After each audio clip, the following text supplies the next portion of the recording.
La construction d'un des plus grands projets d'infrastructure que le Kenya a entrepris il y a plusieurs années est presque terminée. La première voie ferrée à écartement normal du pays qui relie la ville portuaire de Mombasa à la capitale du pays, Nairobi, devrait en effet être mise en activité dès janvier 2018. La phase 1 du chemin de fer à voie normale Mombasa-Nairobi est en bonne voie pour respecter son échéancier de 2017. Les ouvrages de génie civil seront terminés d'ici la fin du mois de décembre. Les premières locomotives et rames devraient arriver en janvier 2017. Quant aux essais et la mise en service, ils sont prévus en juin. À l'heure actuelle, plus de 400 personnes sont en formation au Kenya et en Chine afin d'assurer le bon fonctionnement de la ligne.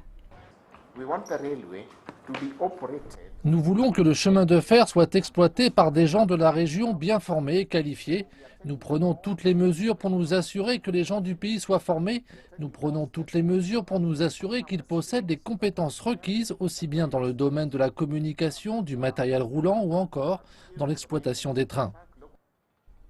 Pour ce projet qui a coûté au gouvernement 3,8 milliards de dollars, une large part du financement a été assurée par la banque Exim Chine.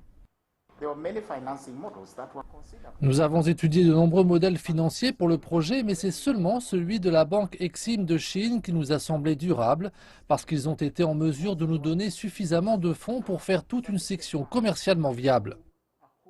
Jusqu'à présent, la construction du projet a créé 17 600 emplois pour les Kenyans.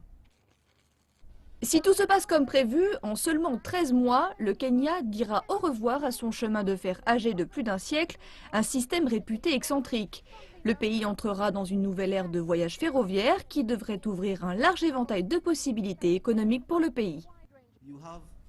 Des investisseurs viennent s'installer ici pour investir parce que le coût de la production, celui du transport et de la logistique ont baissé.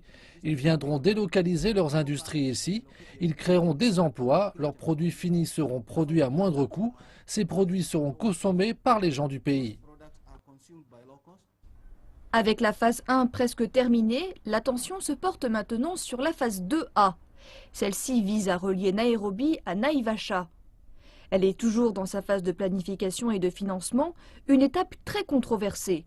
En effet, la ligne ferroviaire devrait couper à travers le parc national de Nairobi. L'ouvrage, d'un coût d'1,4 milliard de dollars, pourrait prendre jusqu'à 54 mois pour être réalisé.